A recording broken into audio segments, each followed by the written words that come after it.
4월 3일에 실시되는 이 4.3 보궐선거를 치르는 이 더불어민주당과 자유한국당 온도차가 달라도 너무 다른 것 같습니다.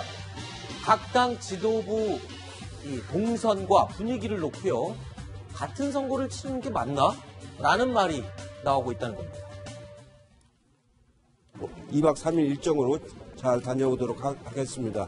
이번에 가서 이 삼성전자도 좀 방문을 해보고 경제활동하는 우리 기업인들하고 간담회도 하고 교민들하고 또 간담회도 가질 예정입니다. 제가 계속 얘기하는 것은 이 지역의 경제가 어렵다는 얘기를 하고 있는 겁니다. 경제를 살리기 위한 노력을 해야 된다는 것이고요. 지역의 경제를 살릴 수 있는 정책들을 얘기하고 있습니다. 자, 오늘 두 여야 대표를 기자들이 만난 장소가 아주 다릅니다. 화려하게 다른데요. 지금 창원 지역을 돌면서 원룸을 아예 얻어놓고 올인하고 있는 황교안 대표와는 달리 이해찬 대표는 공식 선거운동 시작 후에 한 번도 창원을 찾아가지 않았습니다. 오히려 이해찬 대표 지금 해외 베트남 나갔죠. 베트남 상황이죠. 예. 많이 이제 양 대표가 다른 상황입니다. 네. 실제 또 다시 소개하겠지만 결국 민주당 이제 후보가 오늘 사퇴하게 됐기 때문에 어떻게 보면 이제 민주당 더불어 이해찬 대표 입장에서는 더 이상 창원을 올린 지 없어질 것 같은데 아무래도 이제 이거는 그 전에 지역 특성도 좀 있는 것 같습니다. 지금 재보궐선거가 미니 재보궐선거고 네.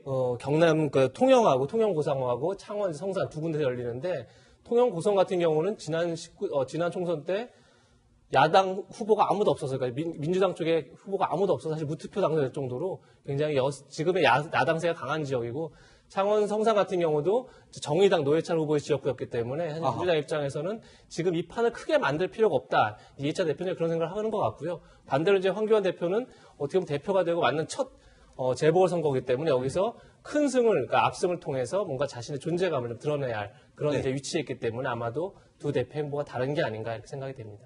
자, 그런데 지금 이런 가운데 민주당과 정의당이요. 창원 성산 지역구를 후보를 단일화를 결정을 했어요. 정의당 후보로 단일화를 했군요. 네, 그렇습니다. 정의당 여영국 후보로 단일화가 됐죠. 네. 근데 민주당의 그 이해찬 대표가 왜 나타나지 않느냐는 것만으로도, 그것만 가지고 그 왜 지원을 안 해주냐 이렇게 좀 비판이 있긴 있었는데요. 사실 그 물리적으로 그 지역에 나타나는 것만으로 뭐 지원을 한다 안 한다를 판단하기는 조금 어려운 문제인 것 같아요. 네. 또 다른 뭐 전략이나 이런 걸로 충분히 지원을 해줄 수 있는 측면도 있고요. 그리고 이전에 홍영표 원내대표라든가 아니면 김혜영 최고위원, 박광원 최고위원 등이 창원에 다 갔었거든요. 네. 그래서 민주당 지도부가 전혀 뭐 지원을 안 했다. 이거는 조금 과한 비판인 것 같습니다. 자, 그런데 야당 쪽에서는 이 민주당과 정의당의 이 같은 결정, 후보 단일화 결정에 대해서 비판을 쏟아내고 있습니다.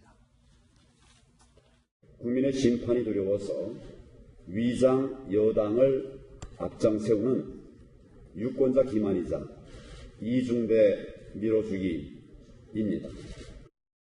정의당이 어떤 정당입니까? 그 뿌리는 민주노총입니다. 그런 정당에게 창원 경제를 맡기겠다는 것, 이것이 문재인 대통령과 더불어민주당의 정책입니까? 보궐선거가 정권에 대한 중간 심판의 성격을 쥐고 있다고 그 책임을 당당하게 져야 됩니다.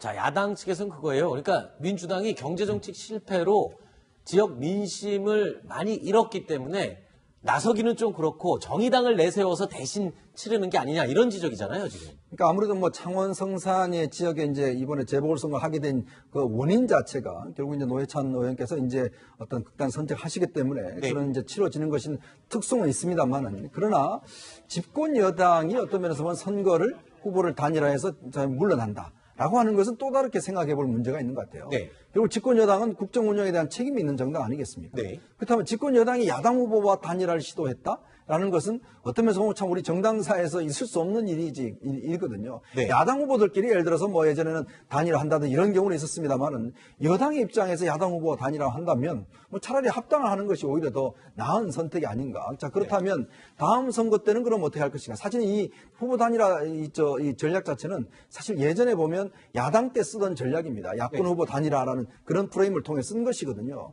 그렇기 때문에 아무래도 국민들 입장에서 보면 여당에 대한 심판을 해야 되는데, 얘도 심판이나 아니면 선택을 해야 되는데, 근데 지금 여당 후보가 없단 말이죠. 그러니까 이런 문제가 있기 때문에 과연 그러면 이게 적절한가에 대한 정치적 논쟁은 저는 계속될 것 같습니다. 네.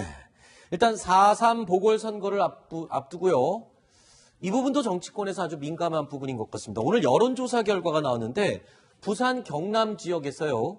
한국당 지지율이 민주당보다 높은 것으로 나왔어요. 예. 네. 오차 범위 내에 있긴 하지만, 표본오차 내에 있긴 하지만 어쨌든 한국당이 민주당보다 4% 정도 앞서는 것으로 이렇게 나왔는데요.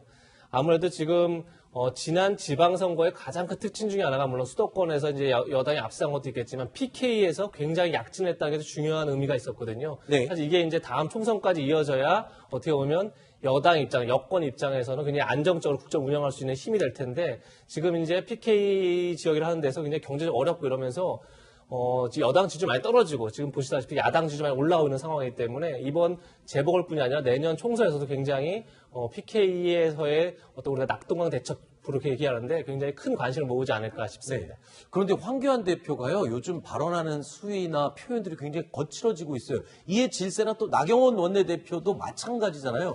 둘 다 지금 투사로 변신하는 중인 것 같아요. 나경원 원내대표 같은 경우는 이제 지난번에 교섭단체 대표 연설을 통해서 굉장히 어떻게 보면 주목을 받았기 때문에 네. 나름대로 이제 본인이 더 이제 굉장히 말하는 데 있어서 더 얘기를 어떻게 보면 강도 높게 할 수 있을 것 같고요. 황교안 대표도 마찬가지로 생각하는데 지금 둘이 경질을 한다는 의미보다는 결국 총선이 가까워왔고 지금 이제 여의도는 결국 총선 국면으로 이제 접어든 거죠. 네. 그런 상황에서 선거에서 이기려면 이제 가장 중요한 게 결국은 나의 지지층을 결집시키고 상대 당이 왜 찍으면 안 되는지 설명해내는 게 어떻게 보면 선거의 기본 전략이기 때문에 결국 당의 이제 투톱이라고 할 수 있는 원내대표가 그런 면에서 굉장히 강도 높게 지금 발언을 하고 있는 게 아닌가 싶습니다. 자, 황교안 대표 그리고 나경원 원내대표 이렇게 두 사람 아주 거칠어지고 있는 상황인데 이런 강성 발언들이요. 도를 넘는 발언으로 이어지면서 오히려 역풍을 부르기도 하고 있습니다. 아니 반민특위라고 말한 걸 부정한 거 없습니다. 그 페북 글 좀 잘 읽어보십시오. 국어 실력들이 왜 이렇게들 없는지 모르겠어요. 제가 말씀드린 반문특위가 이제 시작됐습니다. 오늘 아침에 모 일간지에 보면 김원봉을 서원하기로 하지 않았다고 했었는데 보훈처가 거짓말한 것이 드러났습니다. 그래서 말씀드린 이야기였습니다. 거기에 대해서는 여러 번 말씀드렸으니까 제가 말씀드린 거를. 자, 나 원내대표 지금 반민특위 발언 해명했다가 도리어 더 기름을 부은 모양새가 됐다. 이렇게 됐네요. 그냥 사과할 게 있으면 깔끔하게 사과를 하면 된다고 생각합니다. 그래서 네. 저렇게 약간 말장난식으로 있지도 않은 그런 상상 속의 특위를 하나 만들어내서 반문특위라는 그 본인이 했던 말을 어떻게 좀 해명을 해보려고 노력하는 모습이 참 안타까운데요. 본인이 어떤 역사의식이 빈곤하거나 아니면 공부를 제대로 하지 않았으면 앞으로 그냥 죄송하다고 하고 하면 될 일이에요. 저렇게 말장난식으로 하면은 화난 국민들 더 화나게 할 뿐이죠. 네, 이현종 의원님은 어떻게? 그러니까 이제 아무래도 본인이 사실은 반민특위라는 걸 예전에 친일 청산을 위해서 한 게 반민특위가 상당히 국론을 분열시켰다라는 이야기인데 그게 이제 여러 가지 비난을 받으니까 이제 본인이 이야기하는 반문특위다 이렇게 이야기를 한 거거든요. 네. 어떤 면에서 이번 지방선거는 투표율이 사실 낮아요. 네. 그러면 제일 중요한 게 뭐냐면 자기 지지층들을 확실하게 투표장으로 끌어오는 게 제일 투표 전략의 핵심입니다. 네. 아마 그렇다 보니까 지금 야당 대표들 입장에서 보면 자기 후보들을 자기 지지층들을 끌어오는 이제 그 전략으로 해서 상당히 이제 발언의 수위가 상당히 높아지는 것 같습니다. 알겠습니다.